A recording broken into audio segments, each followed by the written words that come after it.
Gulf രാജ്യങ്ങളിൽ ഒന്നാകെ തന്നെ ആശങ്ക പടർത്തിക്കൊണ്ട് ഇറാൻ ആക്രമണം നടത്തിയിരിക്കുകയാണ്. ദോഹയിലെ അമേരിക്കൻ എയർബേസ് ലക്ഷ്യമാക്കിക്കൊണ്ടാണ് ഇറാന്റെ മിസൈൽ ആക്രമണം ഉണ്ടായിരിക്കുന്നത്. 6 മിസൈലുകൾ തൊടുത്തതായി ഇറാൻ വ്യക്തമാക്കുന്നു. മിസൈലുകൾ പ്രതിരോധിച്ചതായും ആളപായമില്ല എന്നും ഖത്തർ അറിയിച്ചു. സുഹൃത്ത് രാജ്യമായ ഖത്തറിനെ ബാധിക്കാത്ത രീതിയിലാണ് ആക്രമണമെന്ന് ഇറാന്റെ പ്രതികരണം. ഇറാൻ ആക്രമണം പരമാധികാരത്തിന്മേലുള്ള കടന്നുകയറ്റമെന്നും മറുപടി ഉണ്ടാകുമെന്നും ഖത്തർ പറഞ്ഞു. ഖത്തറിലെ ഇന്ത്യക്കാർക്ക് ഇന്ത്യൻ എംബസി മുന്നറിയിപ്പ് നൽകി.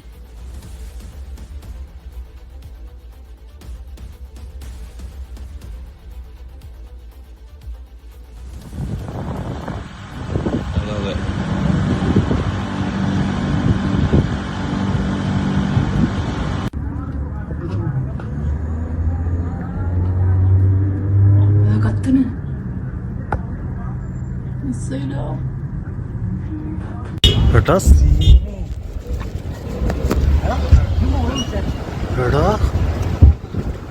നോക്കടാ,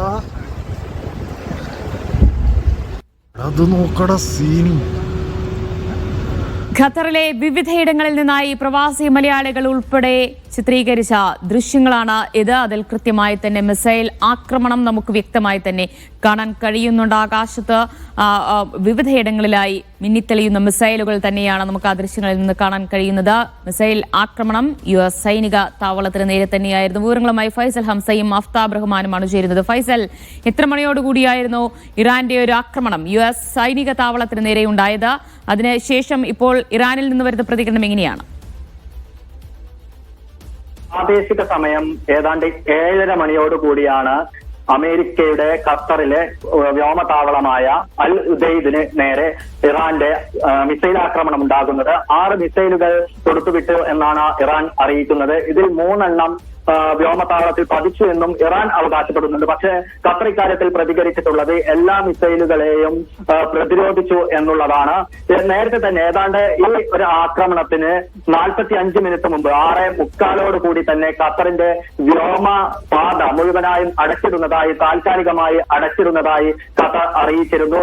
എല്ലാ തരത്തിലുള്ള മുൻകരുതലുകളും സ്വീകരിച്ചിരുന്നു. സ്വദേശികളുടെയും അതോടൊപ്പം പ്രവാസികളടക്കമുള്ളവരുടെയും സുരക്ഷ ഉറപ്പാക്കുന്നതിനാണ് ഇത്തരമൊരു നടപടി എന്നുള്ള കാര്യവും ഖത്തർ അറിയിച്ചിരുന്നു. അതിന് പിന്നാലെയാണ് ഇങ്ങനെ ഒരു ആക്രമണം ഉണ്ടാകുന്നത്. തലസ്ഥാന നഗരമായ ദോഹയിൽ നിന്നുൾപ്പെടെ ഈ ആക്രമണത്തിന്റെ മിസൈലുകൾ ഖത്തറിന്റെ ആകാശത്തൂടെ വരുന്നത് കാണാമായിരുന്നു. പ്രവാസി മലയാളികൾ അടക്കമുള്ളവർ പകർത്തിയ ദൃശ്യങ്ങളാണ് ഇപ്പോൾ നമ്മൾ സ്ക്രീനിൽ കണ്ടുകൊണ്ടിരിക്കുന്നത്. എന്തായാലും ഈ ആക്രമണത്തിന് പിന്നാലെ ആളുകളൊക്കെ സുരക്ഷിത കേന്ദ്രങ്ങളിലേക്ക് മാറിയിട്ടുണ്ടോ?